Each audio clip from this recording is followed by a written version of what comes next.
가톨릭 미사를 제가 잠이 안 와서 봤거든요. 네, 우연찮게 봤어요. 우연찮게. 뭐, 예배라고 하죠. 이탈리아어로 된 그 가톨릭 예배인데, 그 로마 교황청이 이태리에 있잖아요. 네, 근데 거기에 이제 예배가 되게 화려하잖아요.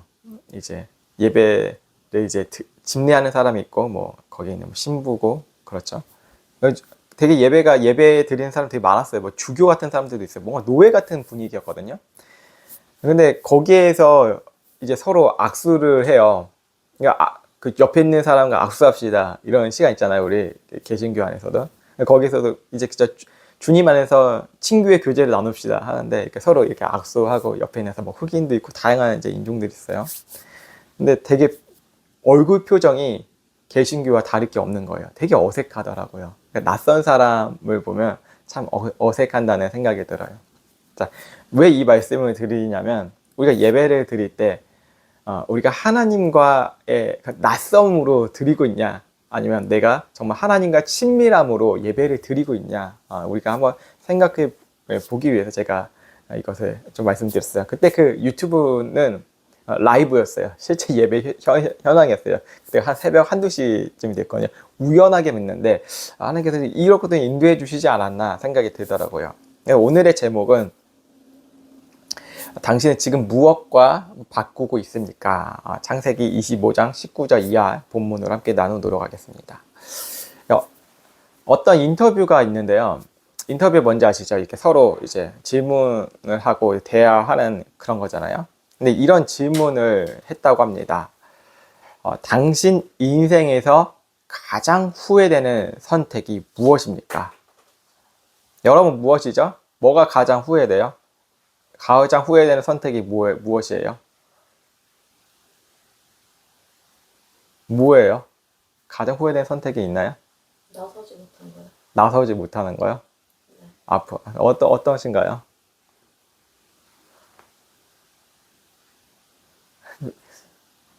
별거 없어요?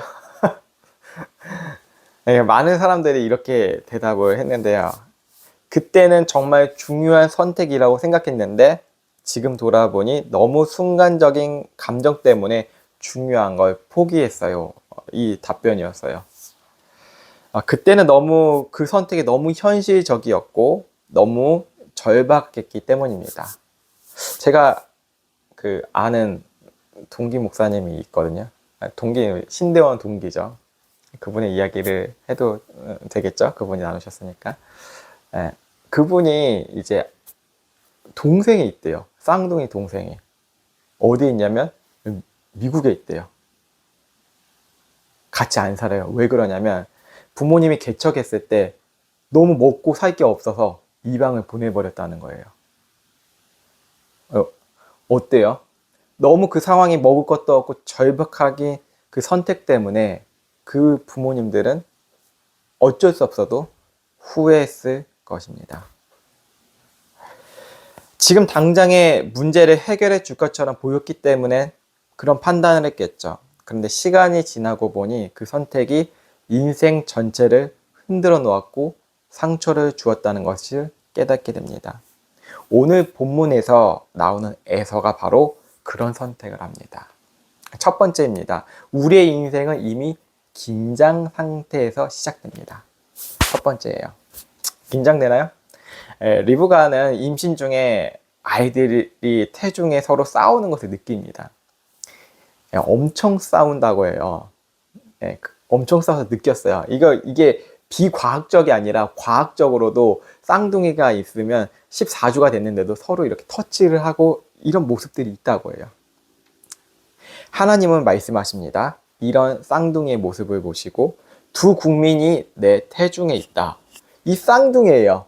태어나지도 않았어요. 근데 두 국민이래요. 여러분 이걸 보고 어떤 생각이 드세요? 아직 태어나지도 않았는데 아무것도 안 했잖아요. 태아가 뭘 했어요? 이미 갈등이 존재하고 있다는 것이죠. 이 장면은 단순한 형제 싸움이 아니라 우리의 내면 상태를 보여줍니다. 우리는 늘 이렇게 살아간다는 것이죠. 믿고 싶은데 불안하고 기다려야 하는데 조급하고, 하나님을 신뢰하고 싶은데 지금 눈앞의 것이 더 중요하게 느껴집니다. 로마서 9장은 말씀합니다. 아직 나지도 아니하고, 우리의 문제는 삶의 방식 이전에 이미 마음의 방향이 기울어져 있다는 것입니다. 두 번째로는, 그래서 우리는 늘 지금 당장을 선택합니다. 에서가 사냥을 마치고 돌아옵니다. 장성하였죠? 성경은 이렇게 말합니다. 피곤하다. 그리고 그는 팥죽 한 그릇에 장작권을 팔아버립니다. 여기서 중요한 것은 에서가 장작권의 가치를 몰랐다는 게 아닙니다. 장작권은 어떤 것이죠? 교육을 통해 받았어요. 하나님의 축복이 있는 자리고요. 그리고 권위가 있고 그 가업을 이어받는 그 자리인 것을 알고 있었어요. 근데 어떻게 이야기하죠? 그의 고백은 이 장작권이 내게 무엇이 유익하리요? 이 말의 뜻은 이런 뜻입니다. 지금 배고픔이 그 약속보다 더 현실적이다. 예를 들어 이런 겁니다. 어떤 직장인이 회사에서 승진 기회를 얻게 되는데요. 그런데 조건이 있습니다.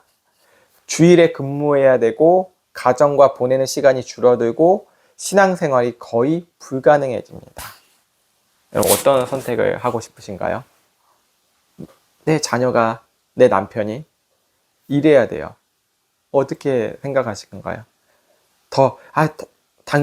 너는 그냥 교회 조금만 나와도 되니까 회사에서 살아. 그게 하나님의 영광이야. 이렇게 하실 건가요?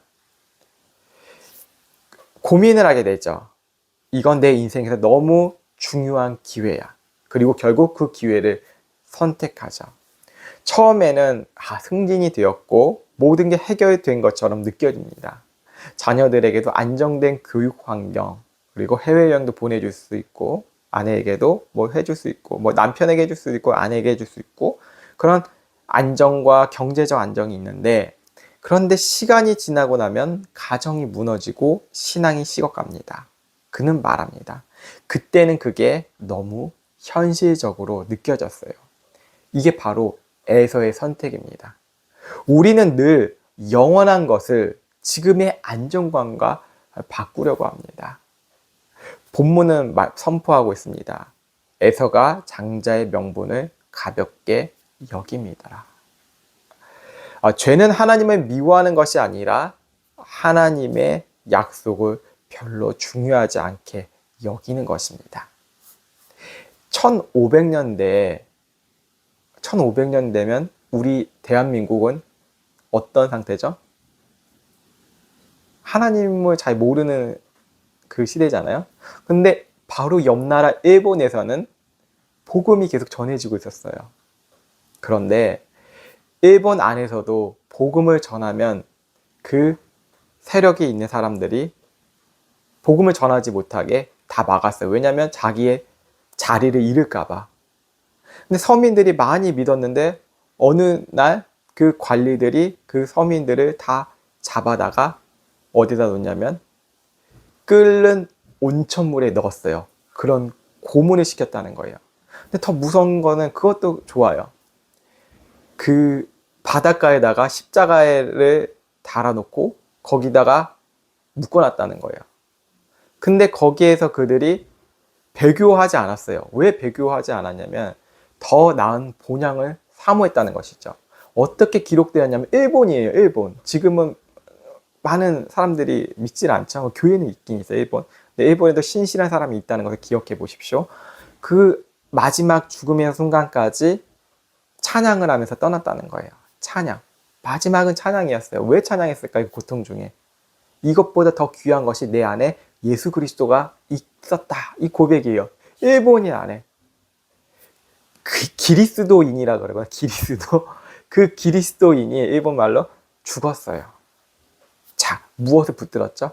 약속을 붙들었어요. 그런데 내가 붙들었다고 생각하는데 하나님이 이미 그 일본이 그리스도인의 손을 붙들고 계셨던 것이에요.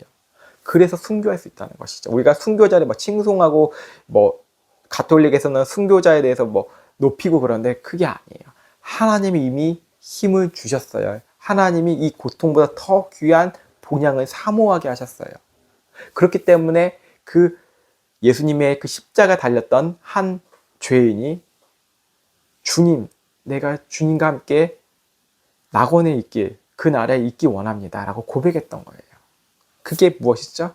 주님께서 주신 힘이었다는 것이죠. 세 번째로는 참된 장자이신 그리스도께서 우리를 위해 교환하셨습니다. 이 본문은 우리에게 질문합니다. 당신은 지금 무엇과 당신의 장자권을 바꾸고 있습니까? 그러나 복음은 우리에게 다른 이야기를 들려줍니다. 골로새서 1장은 말합니다. 그는 모든 피조물보다 먼저 나신 이시니 예수님은 누구시죠? 참된 장자이십니다. 그런데 이 장자이신 분이 십자가에서 버림받으셨습니다. 여러분, 우리는 인생에서 더 좋은 것을 얻기 위해 덜 좋은 것을 포기합니다. 그런데 복음은 정반대예요. 복음은 어떤 것이죠? 예수님은 더 좋은 것을 가지신 분이셨는데 더 나쁜 것을 선택하셨다는 것입니다. 영광을 버리시고 십자가로 가셨고 생명 대신 고통과 죽음으로 가셨고 아들의 자리 대신 버림을 받으셨습니다. 왜입니까? 우리가 이미 우리의 장자권을 수없이 팔아버렸기 때문입니다. 에베소서 2장은 말합니다. 그는 우리의 화평이신 이신지라 맡긴 담을 허셨다. 참된 장자가 버림받으심으로 우리가 장자의 유업을 받게 된 것입니다. 그래서 빌립보서 3장은 말합니다. 그리스도를 믿음으로 말미암은 이제 우리의 가치는 성과가 아니라 그리스도에게로 나옵니다. 여러분, 교회 생활 하시잖아요. 성과가 있으면 부흥됐다고 해서 부흥의 단어도 함부로 쓰면 안 되는데 그걸 부흥이라고 해 사람 많아졌다고 해서 상패 주고 격려하죠. 물론 중요합니다. 근데 그게 예수님의 가치일까요? 그리스도의 가치이고 그게 복음일까요? 우리가 부인되어지고 은밀하고 그리고 내가 인정받지 못해서 섭섭했다고 그 자리를 떠나야 돼요. 왜? 그 선택에서 떠날 때 더 하나님의 은혜가 넘쳐요. 우리는 사람들에게 인정받지 못해서 소심해지고 슬퍼해지고 삐지고 그러잖아요.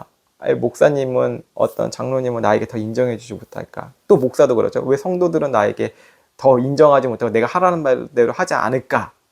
이렇게 하잖아요. 근데 우리의 가치가 거기 있지 않다는 거예요. 어디 있죠?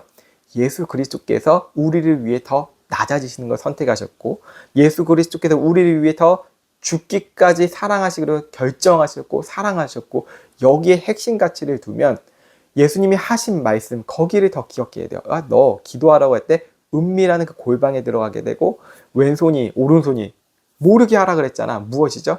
부인하라는 거예요. 내 것이 아님을 고백하는 거예요. 주님이 하셨다는 것이죠. 주님이 하셨으니까 내가 한 것이 없는데 오히려 사람들이 인정해주지 아니하고 알아보지 못해도 내 마음에 화평이 들어와요. 끝없는 화평, 바다같이 넓은 화평이 들어요. 왜?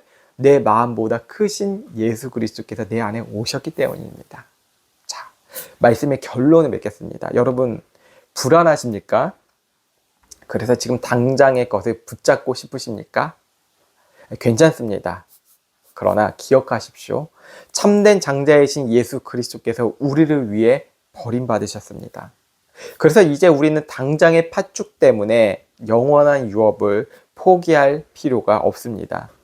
이미 그리스도 안에서 하나님의 자녀가 되었기 때문입니다. 그 오늘의 본문의 말씀으로 한 주를 승리함으로 살아가게 예수 그리스도 이름으로 축복합니다.